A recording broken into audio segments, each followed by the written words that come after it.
first time in Asian TV and in the Philippines. The biggest and most expensive Taiwanese TV drama ever produced in 2008.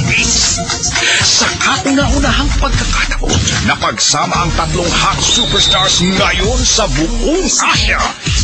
The lead hunk that made us fall in love with his irresistible charm, Wu Chun as Tyrone. The multimedia superstar that took Asia by storm, Sholo as Andy.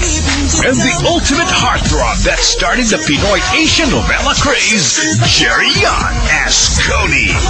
Kaya kong supalpalin yung remorseless dragon mo na walang kahirap-hirap. 3 hardcore heartthrobs. 1 unimaginable yet dream-come-true Asian novela. Mukhang pizza. Summer has never been this hot and superb. Hot Shots.